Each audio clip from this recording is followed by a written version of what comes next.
Cafeteros, bienvenidos a Un Café con Mariela.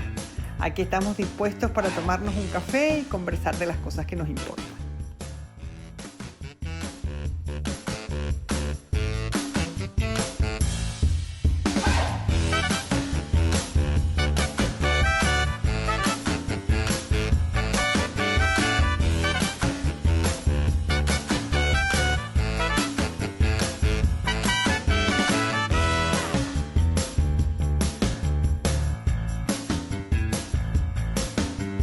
Bueno, bienvenidas a un nuevo café. Empezamos con un nuevo café, un café complejo y comprometido, un café difícil pero importante. Vamos a hablar del sentimiento de culpa. Lo primero que tengo que hacer es agradecer la respuesta. Ahí está Loreto, bienvenida Lore, de Montreal también. Bueno, lo primero que tengo que hacer es agradecer la respuesta que ha tenido mi pregunta. O sea, he recibido más de 50 comentarios. Bueno, ¿qué quieren que les diga? Me emociona, me conmueve, justifica el trabajo y el esfuerzo que supone preparar los cafés y redobla el placer de hablar con ustedes, porque me hacen sentir que verdaderamente tenemos un espacio, que lo compartimos y que estamos juntas o juntos en todo esto. Bueno, como les decía, he recibido más de 50 respuestas. De esas 50 respuestas, más de 30 tenían un elemento común. O era la culpabilidad desde el punto de vista de los padres, sobre todo de las madres, o la culpabilidad desde el punto de vista de los hijos respecto a los padres.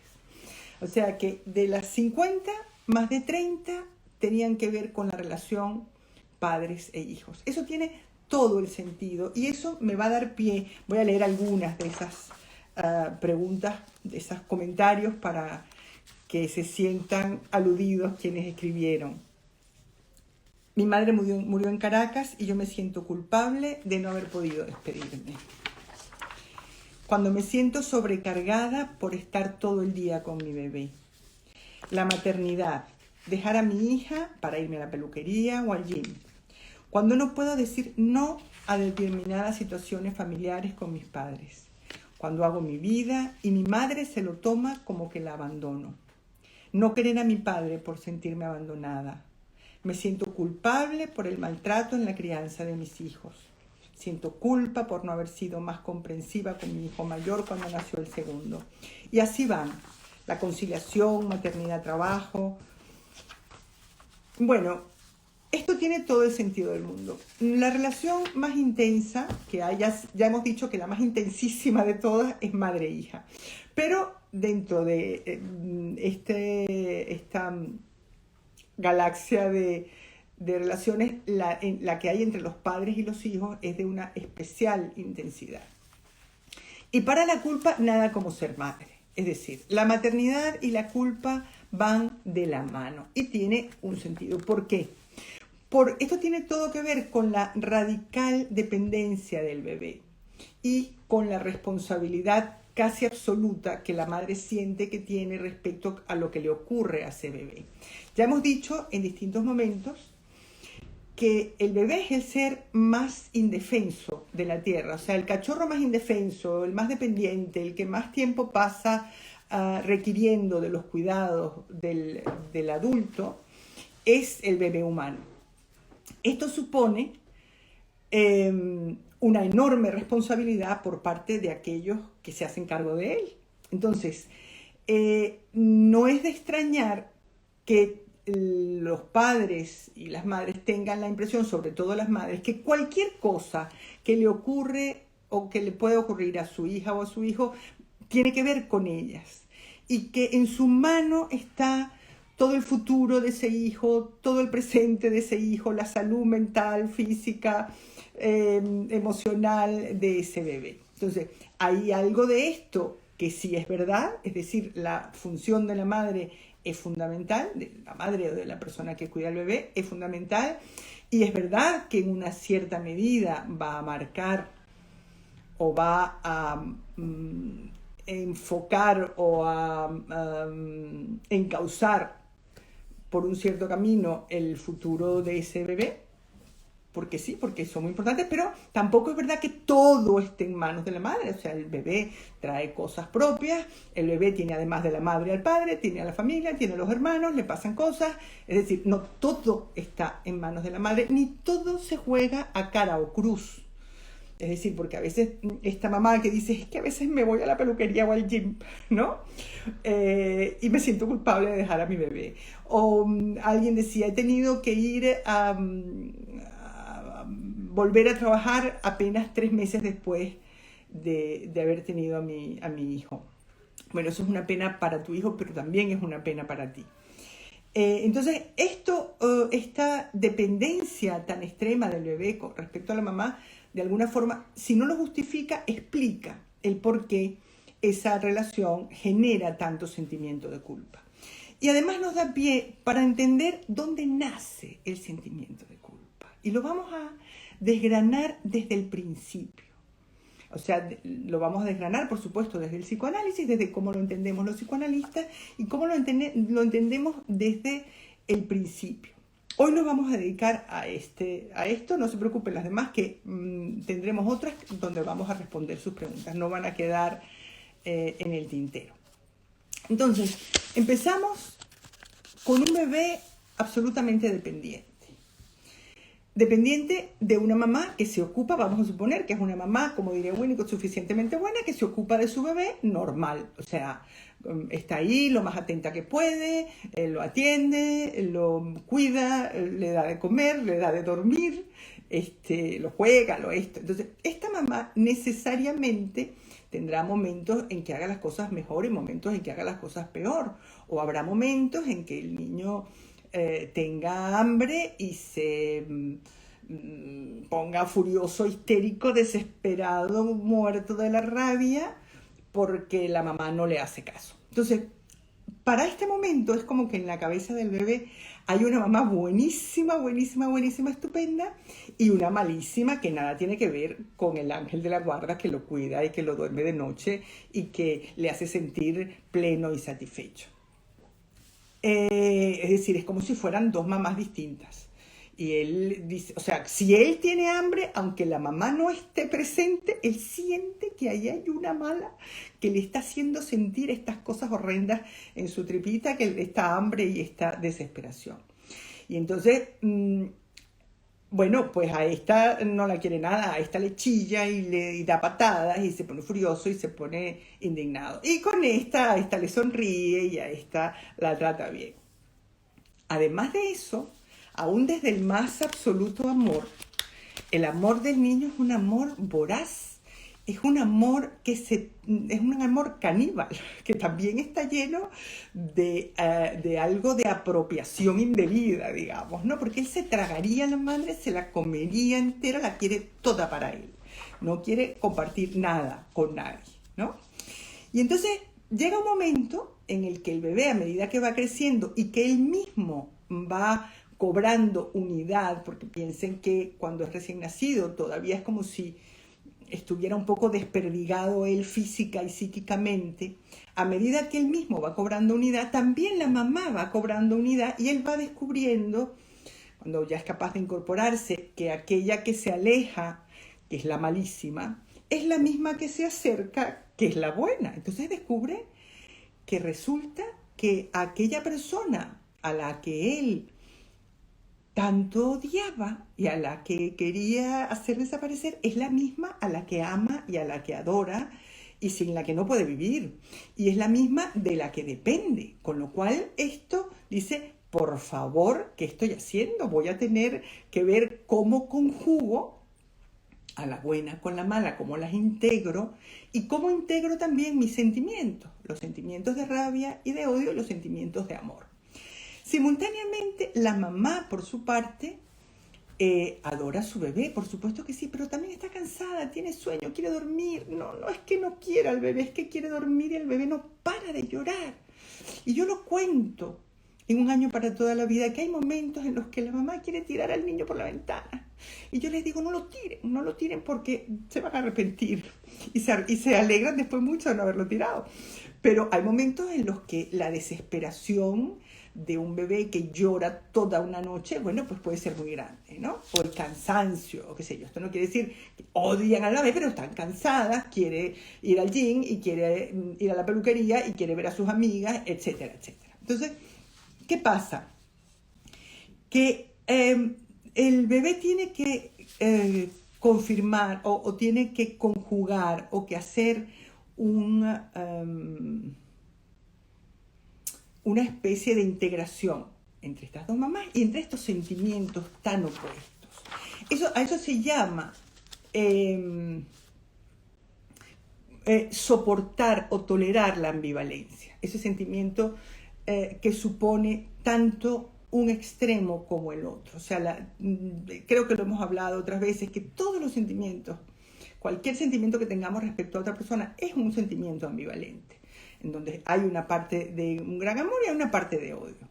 Entonces, en la medida en que el niño descubre que su madre sobrevive a sus ataques, él puede aceptar su propia responsabilidad en esos ataques porque dice, bueno, no son asesinos los ataques que hago porque mi mamá sobrevive. O sea que lo que yo pienso, lo que yo siento, lo que a mí se me ocurre, queda en mi cabeza y no le hace daño a mi madre, con lo cual puedo hacerme cargo de eso. Y entonces deja de ser despiadado para tener piedad y deja de despreocuparse para empezar a preocuparse. O sea, esto es como un momento estético, casi estético en el momento, a lo largo del proceso de crecimiento del bebé. El momento en el que él puede descubrir que ama y quiere a la vez a su madre y que puede empezar a reconocer sus sentimientos y a guardárselos. Al principio un poco como síndrome de Estocolmo, en plan, dependo de esta señora, más me vale llevarme bien con ella y no vamos a llevar la fiesta en paz, pero a la vez reconocer que cualquier cosa que le hago a ella también me hace daño a mí, porque ella me cuida, pero además de eso, porque ella me importa. Entonces, se pasa del no me importa nada al esto me importa. Y cuando a uno le importan las cosas, entonces uno siente culpa. Vamos a hacer un inciso poquito. Nos vamos a ir un poco a Crimen y Castigo.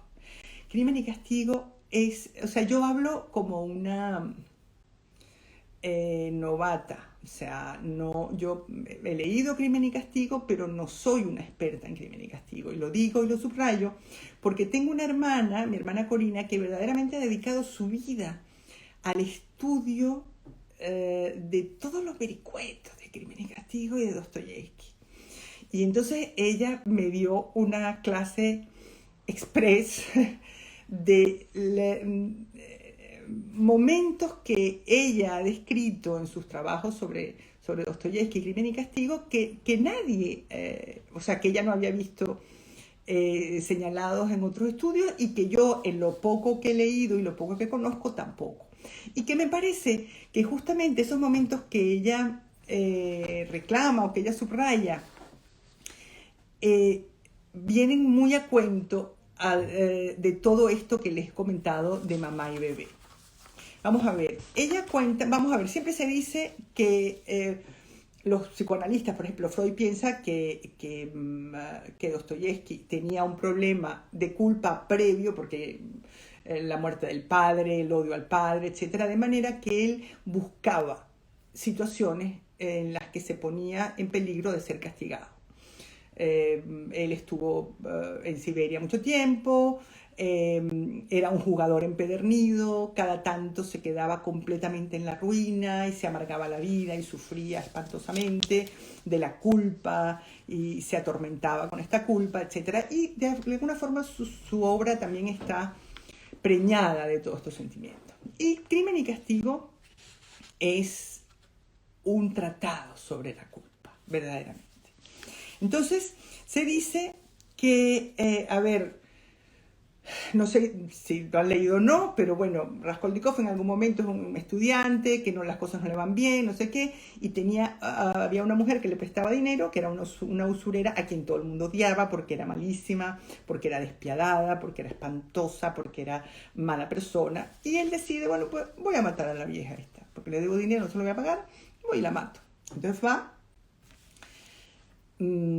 Cuando la va a matar se tropieza con unos que están ahí, no obstante sigue porque estaba medio borracho, no la ven, entra y la mata. ¿Cómo la mata? La mata con un hacha. Con un hacha que está puesta al revés. Es decir, imagínense que está sujetando el hacha. Por eso puse el dibujito de la Marielita con el hacha. Está sujetando el hacha y el filo del hacha no está mirando hacia la cabeza de la vieja a la que él mata. El filo del hacha está mirando hacia su propia cabeza. De manera que imagínense el hacha en la mano, el mango del hacha, él dándole a la otra con el canto del hacha, que debe ser más difícil matarla con el canto del hacha y mucho más doloroso porque el otro es como raj y ya está. Pero a la vez el peligro de tener tu propia cabeza más cerca del filo del hacha. Entonces, esto me parece importante porque hay algo en el crimen, o sea, en este hachazo que va así, que se regresa en forma de castigo contra el criminal, cuando hay un poquito de decencia y de sentimiento de culpa, ¿verdad? Entonces, esto me parece verdaderamente fundamental. Esto de que en el pecado lleva la penitencia, no en el pecado de matar lleva la penitencia de la culpa. Por otra parte, cuenta Dostoyevsky que él mata a la vieja, que era su única intención, matar a la vieja, y esta vieja tenía una hermana, que era una hermana retrasada mental, pobrecita, poquita cosa, no sé cuánto, que en un momento entra y ve que la ha matado a la vieja, ella se queda así, no dice ni una palabra, y él tiene que matarla también. La otra no ha abierto la boca, no ha dicho una palabra, era retrasada mental, a lo mejor no lo iba a culpar, pero él la mata también. Y a mí me parece que esto es importante porque de alguna forma refleja lo que le ocurre al bebé. No hay manera de matar a la mala sin matar a la buena también. O sea, no se pueden desprender y separar el bien y el mal, el odio del amor, ¿verdad? Es decir, si él mata a la mala, también mata a la buena, y él en el medio. Después todo lo que ocurre en la novela tiene que ver con todo un tratado de ética de las discusiones que tiene él con el policía, digamos, que lo persigue. A la vez, no hay ninguna prueba en su contra, ninguna. Uno de estos pintores con los que él se cruza, que estaba borracho, se autoinculpa, cosa que es muy importante porque seguramente también le debía a la vieja y también tenía ganas de matarla y decidió que debo haberla matado, porque como tenía ganas de matarla, debo haber sido yo, y él se autoinculpa. Y no obstante, llega un momento en que Raskolnikov, que podía haber salido libre, se reconoce su fechoría, reconoce el crimen y va a la cárcel. De alguna manera, el sentimiento de culpa es un testigo del odio que el bebé tiene a la madre, pero también es un testigo del amor. Y eso lo vamos a ver un poquito más con Winnicott, porque Winnicott lo explica muy bonito. Winnicott cita a Burke, que es un filósofo británico del siglo XVIII, que dice la culpa reside en la intención, es decir, que no tiene tanta importancia lo que ocurre verdaderamente en la realidad como lo que uno piensa o lo que uno elucubra. Dice, dan igual los actos, es suficiente la culpa con la idea o con la intención inconsciente. Dice Winnicott que el sentimiento de culpa implica el crecimiento emocional del individuo. En un primer momento, el sentimiento de culpa aparece cuando colisionan el amor y el odio hacia los padres. Y es una manera de sostener la ambivalencia. Puede ser absurdo el sentimiento de culpa. Podemos sentir culpa por cualquier cosa sin que tenga una explicación racional. Y no obstante, sentir esa culpa que no tenga un sustento en la realidad nos puede torturar la culpa. Por eso generalmente es inútil cuando alguien llega a consulta o cuando alguien comenta que se siente culpable por esto o aquello, tratar de convencerlo de que no es verdad, de que no es culpable, de que no tiene por qué sentirse así, porque en realidad él es bueno y él es estupendo y él es maravilloso, porque lo que prima, lo que pesa es lo que uno siente. Entonces, el sentimiento de culpa es una buena noticia para la humanidad. El que seamos capaces de sentirnos culpables, de sentirnos responsables, es una buena noticia para la humanidad, porque eso supone que cuidamos del otro, que no vamos a pasar por encima del otro. Eso supone que vamos a sufrir, pero un sufrimiento que ya iremos viendo cómo no es solamente un sufrimiento espantoso, sino del que sacamos un cierto provecho, de esos provechos raros que saca el inconsciente, que generalmente son inexplicables, ¿no? Para explicarlo un poco en términos de Freud, Freud habla, para hablar, digamos, del amor y del odio, Freud dice que estamos gobernados por dos pulsiones básicas, que son pulsión de vida y pulsión de muerte, y que las dos van juntas, y que las dos tienen que ir mezcladas, unidas unas con otras. Es decir, la pulsión de vida une, tiende puentes, genera vínculos, pero la pulsión de vida sola se moriría de hambre, porque hace falta llorar con rabia para que no le den de comer. Hace falta ser capaz de defenderse de la pulsión de muerte de los otros. Hace falta también, plantarse en un momento determinado y ser un poco egoísta. Yo tenía una pacientita, que no sé si se los he contado, una pacientita de 5 años que ya tenía 2 hermanitos. Y cuando yo le pregunté, ¿y tú qué quieres ser de mayor? Ella se quedó pensando así, dijo, egoísta. Ella quería ser egoísta. Y bueno, y eso es capacidad de supervivencia. Y eso es como el aspecto de la pulsión de muerte que puede contribuir a la vida, ¿verdad? El problema es que si dejáramos de su cuenta a la pulsión de muerte es egoísta, es envidiosa, la pulsión de muerte muerde, traga, la pulsión de muerte se quiere tragar a la mamá entera, se la quiere comer en pedacitos, la quiere poseer toda para él, con lo cual acabaría con ella, ¿verdad? Entonces, si la dejamos de su cuenta, pues nos habríamos matado todos y nos habríamos merendado los unos a los otros como buenos caníbales, que somos en el fondo. Pero gracias a que existe la pulsión de vida, ¿verdad? Y que se trinca la una con la otra, entonces sentimos este sentimiento de culpa, este sentimiento de responsabilidad, bajamos la cabeza y ponemos freno. Y ese freno se llama leyes, ese freno se llama normas, ese freno se llama cuidado por el otro, ese freno se llama preocupación por el otro, ese freno se llama interés, respeto, decencia, todo eso. Y todo eso tiene que ver con el sentimiento de culpa. O sea, el decir, no, estoy haciendo daño, estoy haciendo mal, y de alguna forma reconocer que si hago mal también me hago daño a mí. Que, después voy a leer las cosas que me van poniendo porque pierdo el hilo. Entonces,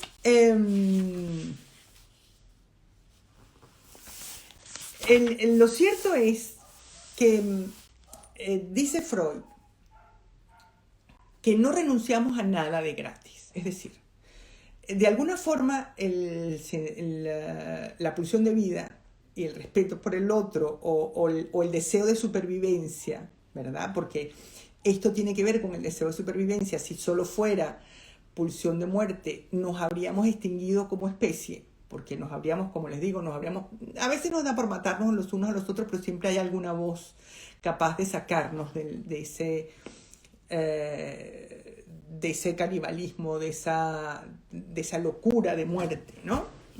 Hay un Hitler que sale de vez en cuando, hay algunos otros que gobiernan países a quienes no les importa lo que le pasa a su gente, que sabemos. Pero siempre, al final, más tarde o más temprano, a veces demasiado tarde para algunos, pero más tarde o más temprano surge, o sea, la pulsión de vida termina ocupando su lugar, el lugar que le corresponde, y termina ganando terreno, ¿verdad? Como digo, en forma de leyes, de normas, de esto es lo bueno, esto es lo malo, de ética en última instancia, ¿no? Entonces, lo que dice Freud es que no renunciamos a nada de gratis. O sea, que la pulsión destructiva no es que la vamos a abandonar y no vamos a obtener nada a cambio. Lo que pasa es que lo que obtenemos a cambio es algo muy raro, es algo muy curioso y es algo que tiene todo que ver con lo que hablamos en las primeras veces cuando hablamos de la zona de confort, de la incomodidad de la zona de confort. Eso que obtenemos es un cierto placer en la mortificación. Es decir, nos mortificamos, sufrimos, nos torturamos con la culpa. Y de alguna manera, eso es como cuando uno se rasca algo que le pica. Que uno se rasca y te duele, pero no puedes dejar de rascarte. Bueno, así pasa en el pensamiento. Nos torturamos, nos torturamos, nos torturamos, y nos torturamos, y nos torturamos con un enorme placer, con una enorme satisfacción. Entonces, como que renunciamos a matar a los otros, nos ponemos éticos y buenos y nos da culpa, porque también los queremos y nos da culpa el haber sentido, el haber pensado, el haber deseado cosas malas respecto a los otros, porque todos pensamos, sentimos y deseamos cosas malas respecto a los otros. No cosas malas por hacerles maldad, sino cosas malas por hacer cosas buenas para nosotros. Es decir, ay, qué bien sería yo si este no existiera. Todo sería para mí. O si este compañero de trabajo, no sé qué, y yo puedo alcanzar un grado más, o si, etcétera, etcétera. Entonces, como todos tenemos estos sentimientos porque forman parte de la vida, ahí habla una experta lacaniana, el goce mórbido de la culpa, tal cual. Hay algo de esto de lo que sacamos una cierta satisfacción. Y por eso se hace tan complicado abandonarlo. Es la satisfacción que tiene que ver con la piedra, es la satisfacción que tiene que ver con lo que Freud llama el más allá del principio del placer. O sea, no es un placer evidente que todos desde fuera podamos reconocer como placer y podamos comprender como placer, sino que es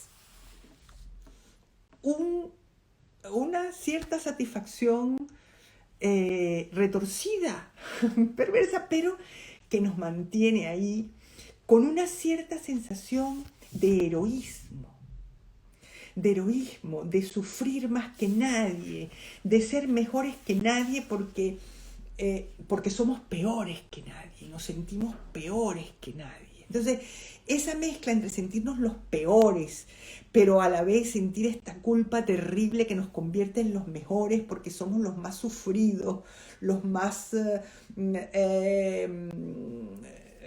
abnegados, los que vamos de rodillas a todas partes, los más dispuestos a cualquier cosa. Y toda este ruqui de la cabeza, ¿verdad? Es muy difícil de abandonar. Porque, como les digo, nos hace sentir heroicos. Y los héroes, acuérdense que son mitad dioses, mitad humanos. Entonces es como si hay algo de ese sufrimiento que nos hace sentir un poco dioses, un poco por encima del bien y del mal. Es como que yo hoy tenía una paciente que es de estas sufridoras profesionales. En el trabajo, bueno, es la que más trabaja, es la que no tiene fines de semana, no tiene tardes libres. Creo que les comenté la vez pasada que se le olvidó lo de las vacaciones y volvió un día antes de sus vacaciones, etc. Bueno, algo sucedió en el trabajo y algo está sucediendo en el tratamiento, por suerte, que ella de pronto dice, oye, mira, no, a mí me pagan por esto y esto es lo que voy a hacer. Apagó el correo el fin de semana, no lo abrió hasta el lunes y hoy, en vez de trabajar, se fue por ahí. Bueno, claro, de alguna manera la realidad empieza a tener un lugar en su vida. La realidad concreta, la de verdad, la de tener tiempo libre, la de descansar, la de poder salir con una amiga. Porque hasta entonces, hasta este momento, era mucho más importante y mucho más pesado para ella todo lo que ocurría en su cabeza. El sufrimiento, el sacrificio que ella estaba haciendo, lo poco considerada que era la gente respecto a ella, lo poco que valoraban todo su trabajo, lo poco que la aplaudían. ¿Cómo era posible que la aplaudieran tampoco con todo lo que ella era capaz de hacer? Entonces, de pronto, esto que solo está en su cabeza y que solo ve ella. Yo le decía, mire, esa es una película a la que usted puede ir sin mascarilla porque solo va usted, no va nadie más a esa película, nadie más está viendo esa película. Renunciar a esta película que tiene una banda sonora, ¡buah!, impresionante, así en plan, no sé, la Guerra de las Galaxias, los 10 Mandamientos, no sé qué, bueno, de esas películas así épicas, ¿no?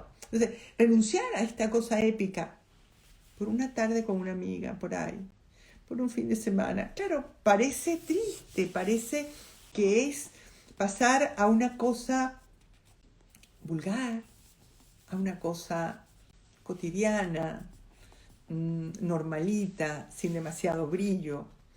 Y entonces esa renuncia y ese cambio de abandonar el lugar, exactamente, los más pobrecitos, abandonar el lugar del más pobrecito de todos, el que más sufre, y ser uno que es un poco bueno y es un poco malo, es decir, que no está dispuesto a sufrir tanto, que no va a trabajar de más, que no va a hacer cosas de más, bueno, es como más normal.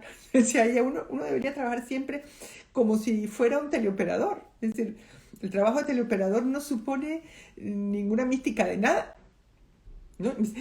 No me lo pongas así, me decía teleoperador no. Digo, bueno, ¿por qué no? Y entonces de pronto decía, oye, como que teleoperador sí, ¿no? Entonces, es como que de todas estas cosas heroicas a las que nos aferramos o que defendemos, cuando las ponemos en la realidad, y la realidad es lo único que tenemos, es lo único que tenemos, el día a día, la tarde con la amiga, el fin de semana de descanso, todo lo que pasa en nuestra cabeza se queda allí y nos atasca. Porque la pregunta que yo les hice es, ¿qué culpa te atasca? ¿Qué culpa te interrumpe la vida? ¿Qué culpa te molesta? ¿Qué culpa no te deja disfrutar de la realidad, de la vida, de lo que sí tienes? Entonces, es verdad que hay culpas muy complejas de llevar. Es decir, cuando hablaban en las preguntas de las muertes, por ejemplo, de las muertes de las madres, o del exilio, o de la migración. La migración también, así como la maternidad va unida a la culpa, la migración también, porque los que migramos nos salvamos y sentimos que somos como las ratas, las primeras que abandonan el barco y dejamos a los capitanes, a la mamá, al papá, a los viejitos. Allá en Caracas, lo digo porque sé que me siguen muchas venezolanas y nosotras padecemos la tragedia de la diáspora, la tragedia de la migración, ¿no? Que supone una tragedia social, global, personal e íntima. Cada quien tiene su propia culpa con la migración. Yo les cuento lo que yo hago con la mía. Yo mando dinero a Caracas. Yo hago la compra, les hago compra y les mando compra o les mando... Hay una compra que se puede hacer desde aquí con una aplicación que se llama Coco. Y les mando postres que tengan algo dulce, algo que les endulce la dureza de la vida en Caracas, que es tremenda, que es terrible, que no puede ser.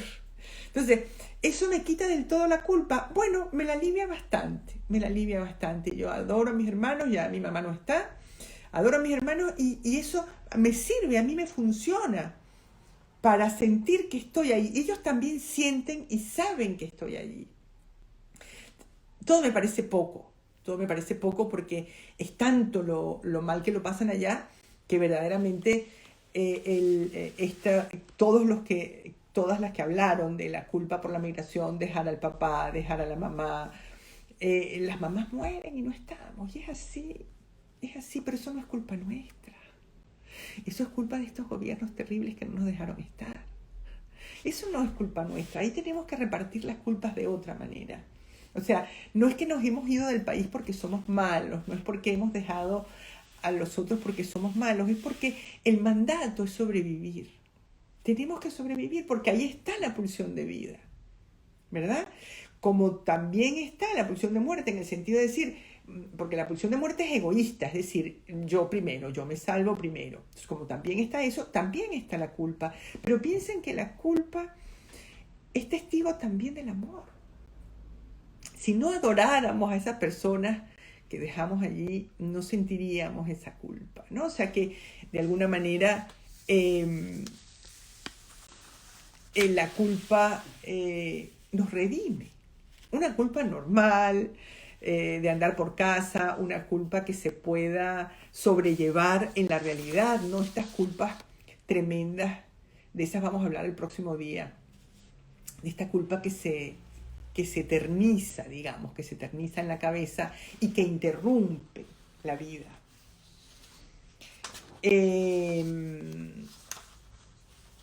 ¿Qué otras cosas nos pasan con la culpa? Con la culpa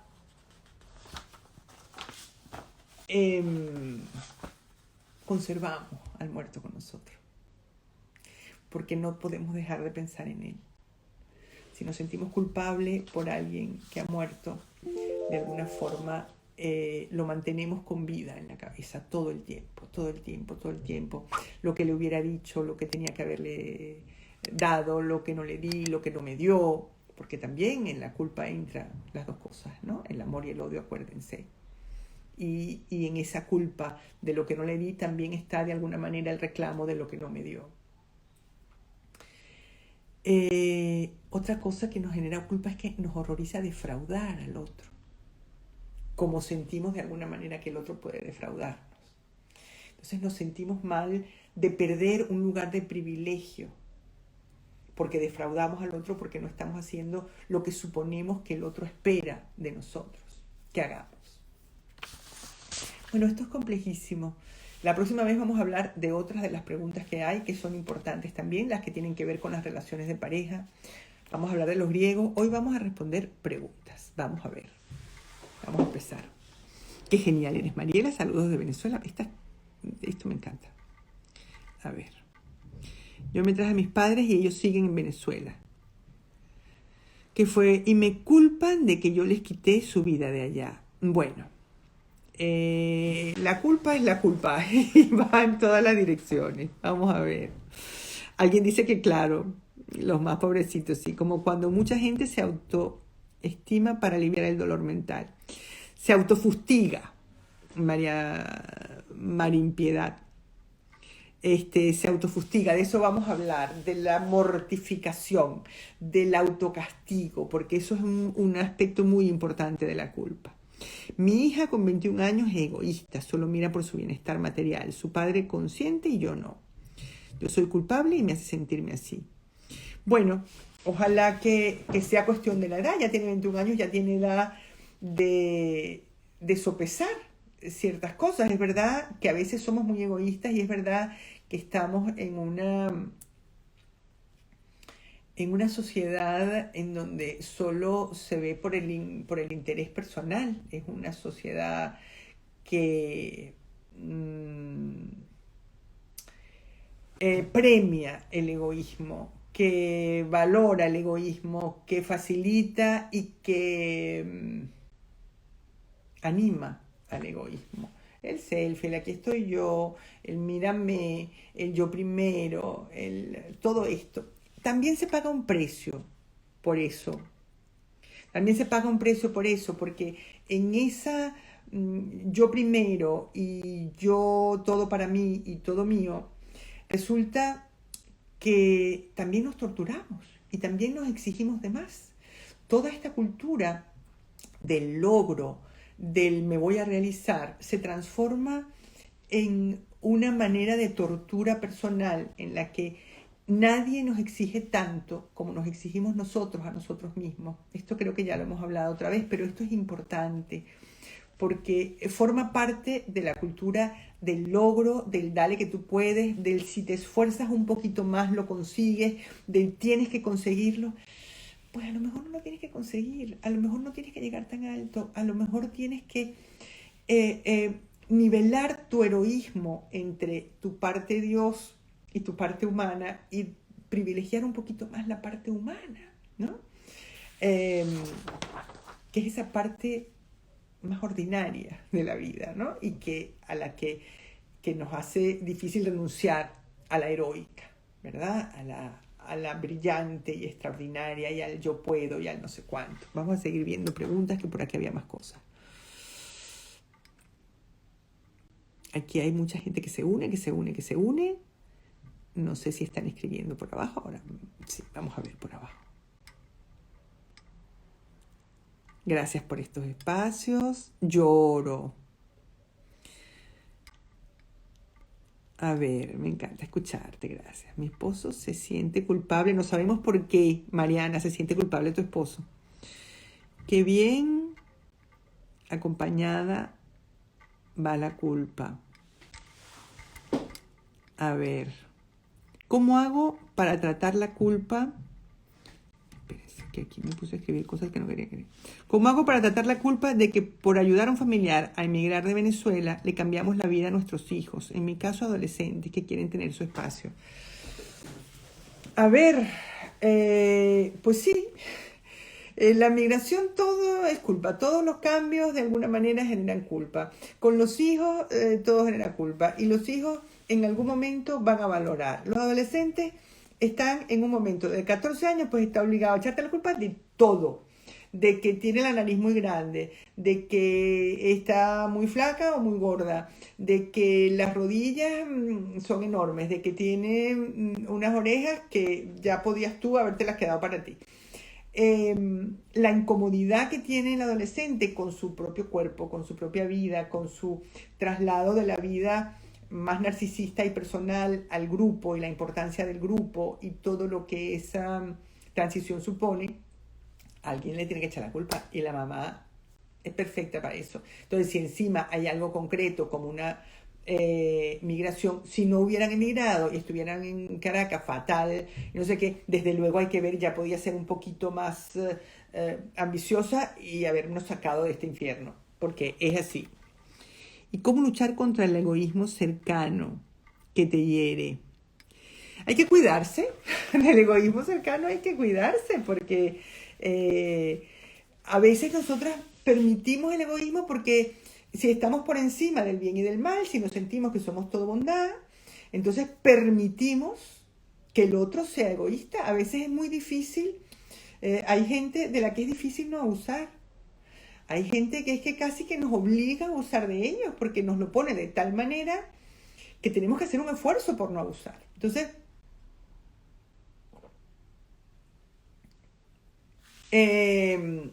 a veces generamos abusadores. Y si hay mucha gente a tu alrededor que abusa de ti, pregúntatelo tú porque hay algo en donde tú estás permitiendo ese abuso. Sería interesante conversar de la culpa que sienten las mujeres que viven violencia de género. Eso sí es importante. Eso lo podemos ver en otro capítulo. Porque es como que se sienten responsables de haberlo aceptado, de haber pasado por ahí, de no haberse quejado antes, de haber sometido a veces a sus hijos a maltrato, de no haber reaccionado a tiempo, de no haber podido darse cuenta, de no haber podido defenderse. Es tremendo, eso es tremendo. Eso es tremendo porque verdaderamente es como se dice, una revictimización. O sea, no es suficiente con el maltrato que te han dado, sino que además tú te torturas. Entonces, esto no solamente pasa con violencia de género, donde hay violencia física, sino también con mis malqueridas. O sea, es decir, no basta con el maltrato que el otro te procura, sino que además tú te maltratas encima. Entonces, hay un chiste que dice, oye, cuando venía para acá, se estaban dos peleando. Estaban dos pegándole a otro y estaban tres ahí, los vi, estaban dos que le pegaban a uno. Y yo estaba, me meto, no me meto, me meto, no me meto, me meto, no me meto. Bueno, y al final, ¿qué hiciste? Bueno, me metí y, bueno, no sabes la paliza que le dimos entre los tres. Bueno, esto es lo que hacemos con nosotros mismos. Es decir, tenemos una lucha interna entre lo que nos está pasando y la culpa, ¿verdad?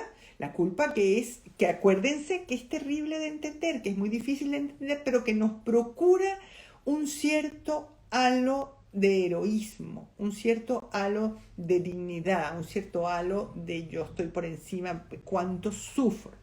Entonces, es como que nosotros mismos nos sumamos fuerzas con el maltratador y la paliza que le dimos entre los tres. Es decir, hay un aspecto nuestro que es el aspecto más frágil, más humano, más desvalido, al que le caemos encima el maltratador, la familia, los hijos y nosotros mismos. O sea, nosotros mismos también encontramos la manera de hacer maltrato doméstico con nosotros mismos. Entonces, con eso hay que tener muchísimo cuidado, muchísimo cuidado.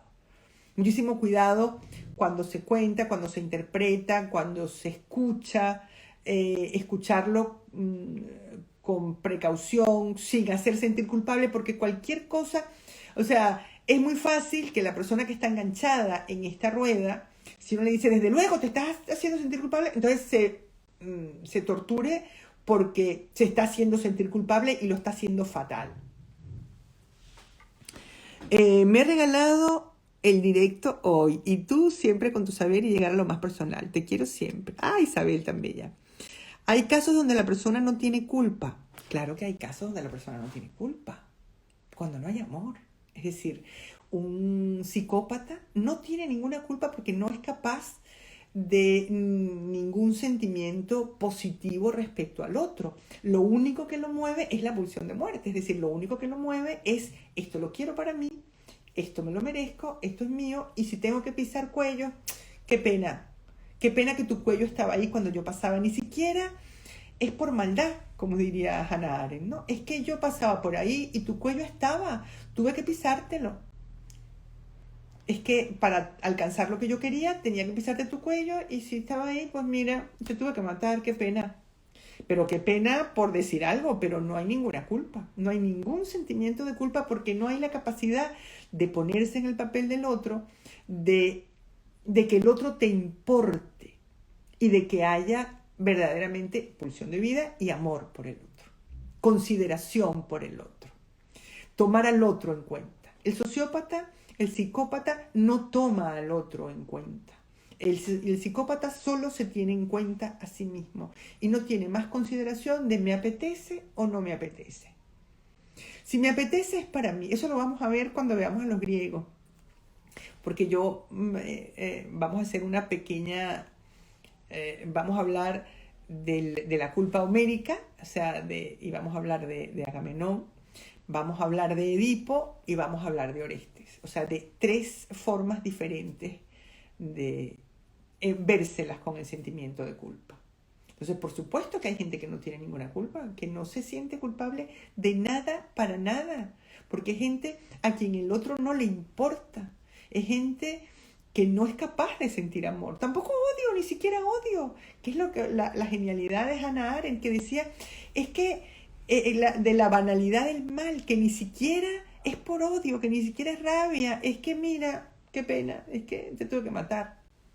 Fíjate, estabas ahí, te tuve que matar, como mató Raskolnikov a la hermana de la usurera, ¿no? Ay, mira, qué pena, apareciste, te tuve que matar, qué remedio. Vamos a ver. Pir por haberse casado conmigo porque su mamá no me acepta y él busca el reconocimiento de su mamá. Bueno, habértelo pensado antes, guapo, ¿no? Entonces, ahí tiene él un enganche donde sigue enganchado con la mamá a través de esa culpa. Esa culpa lo engancha más con la mamá que si la mamá te hubiera aceptado y vivieran en paz y compañía. Está como entre la espada y la pared. Eso es dependencia emocional, seguro. Y la culpa de pasar por abuso infantil, ¿es válido la culpa? Mira, desgraciadamente sí. Y desgraciadamente porque eso hace que la gente no denuncie, no lo diga, no lo cuente, porque necesitan buscar una explicación. O sea, quien sufre abuso, porque piensen que la mayoría de las veces sufren abuso por alguien conocido, por alguien a quien quieren, por alguien a quien respetan, por alguien que es mayor que ellos, a quien deben un cierto respeto. Entonces, es como que algo debo haber hecho yo para que esto haya pasado. Es tremendo. Lo del abuso infantil es espantoso. Qué difícil tener una relación sana con una mamá que se victimiza. Gracias, Mariela Hermosa, con tus maravillosos aportes. Amo tus cafés, tus lives, tus libros. Gracias, me encanta. Y yo me he sentido culpable por no sentirme suficiente para mi suegra y por causar conflicto entre él y su mamá. No, guapa, tú no estás causando conflicto entre él y su mamá. Él es un hombre hecho y derecho, porque creo que no te has casado con un chico de 14 años. Entonces, él es un hombre hecho y derecho, él eligió, él decidió. Entonces, si tú no eres suficiente para su mamá, peor para ella. Y si él no te defiende, peor para él, porque él te eligió. O sea, que le toca defenderte y decir, mira mamá, yo te quiero muchísimo, pero esta es mi mujer. Te pongas como te pongas, esta es la mujer que yo he elegido y esta es la mujer que me gusta y esta es la mujer con la que voy a tener hijos o con la que tengo hijos. Así que no es que tú no eres suficiente. Vamos a ver quién es el que no es suficiente en este trío, entre mamá, marido y tú. Vamos a ver quién no está ocupando el lugar que debería y quién no está defendiendo a quien debería defender. Aquí estoy yo metiéndome donde nadie me llama. Entonces la culpa es una emoción normal en todo ser humano sano mentalmente. Sí, la culpa es una emoción normal. No solo normal, es buena. Es buena. O sea, claro, en su justa medida, porque si nos enganchamos en esas culpas terribles que nos interrumpen la vida, que no se nos van de la cabeza, ahí pasa algo más. Ahí hay algo más.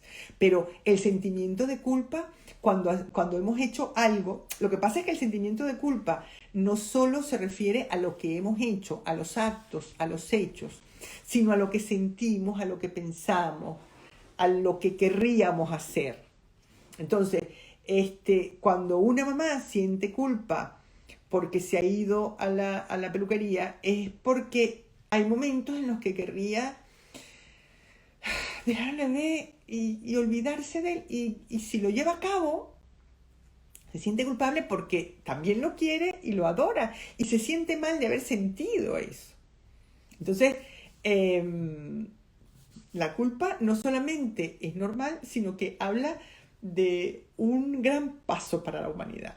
O sea, nos hemos mantenido como especie gracias al sentimiento de culpa. Es decir, gracias a que la pulsión de vida y la pulsión de muerte se intrincan, se encuentran, se mezclan, y esa mezcla, que en términos de amor y odio se llama ambivalencia, genera un sentimiento de dolor por el otro, de preocupación por el otro. Es decir, la culpa no niega el odio, la culpa no niega la maldad que todos tenemos dentro, la culpa no niega el egoísmo, la culpa pide perdón por ese egoísmo, porque también queremos al otro y también queremos lo mejor para él, queremos lo mejor para nosotros, pero también lo mejor para él, y eso no es posible. Lo mejor para todos a la vez no es posible. Entonces, alguien tiene que renunciar. Si yo renuncio me da rabia, y si renuncio y me da rabia, tengo sentimientos que no son buenos y me llevan a lo mejor a pensar cosas que no son las mejores o las más bonitas, y eso me hace sentir culpable. Pero si tú renuncias, me hace sentir culpable porque renunciaste tú por culpa mía, con lo cual la culpa está allí. Llegué tarde, después lo escucho completo. Mariela, ¿cómo puede asociarse la culpa con lo psicosomático? Uy, yo no sé, yo no me atrevo a responder a esa pregunta porque yo no domino toda la teoría de lo psicosomático. Me imagino que puede tener que ver con mi condición de enferma, es decir, de paciente, quiero decir, de paciente física. Que no estoy demasiado dispuesta a que me hagan interpretaciones profundas de que el cáncer me dio por esto, de que el otro cáncer me dio por aquello, de que no sé qué. No, mira, no estoy dispuesta. Yo lo reconozco, mira, y yo tengo cojeo de tantas cosas que si me pongo además a averiguar que allá hay una cosa psicológica, psicoanalítica profunda, no sé qué, ya es que apaga la luz y vámonos. No podía yo hacer estos cafés, ni podía hacer nada, porque estaría tirada ahí, no sé, si en un diván 11 años más o dónde. Pero no, llevo mis enfermedades con dignidad y ya con eso tengo bastante. ¿Cómo puede hacer lo psicosomático? Alguien que llega tarde, Daniela, buenas tardes. Bueno, estamos ya sobre la hora. El miércoles próximo no, pero el siguiente nos volvemos a ver y vamos a seguir respondiendo preguntas. Si tienen preguntas ya saben que me las pueden mandar. Hoy he descubierto que hay una forma de leer las cosas que ustedes ponen y de contestarlas. No lo había descubierto nunca. Yo voy descubriendo cosas en Instagram así de a poquitos. No se les olvide, me mandan a decir los que lo montaron, los de Al Cubo, que les recuerde que ahí están los podcasts en Spotify y que está los cafés están subidos también a YouTube. Me mandan a decirlo, yo voy y lo digo. O sea, los que están aquí justo son los que no necesitan ni una cosa ni otra, pero bueno. Bienvenidos también quienes nos escuchan desde otras plataformas o en otro momento o en diferido. Pues nada, creo que me despido. Un abrazo, los quiero, me encanta que estén allí y nos volvemos a ver en 15 días. Seguimos hablando de la culpa. Sigo dispuesta a escuchar cómo salir de allí. Es complejo. La alineación parental y sentimiento de culpa de la madre, eso ya lo hemos visto. Bueno, aquí es una relación de padre e hijo que puede tener el presente culpa, el vínculo del amor, pues sí. Y ya lo que vienen ahora son gracias. Y muchas gracias y muchas gracias y muchas gracias a ustedes. Un abrazo, muchos besos y nos vemos en 15 días. Hasta luego. Bueno, llegó la hora de despedirnos. Gracias por acompañarme en este café y nos vemos en el próximo. Este espacio ha sido posible gracias a mis cómplices Corina Michelena y Al Cubo.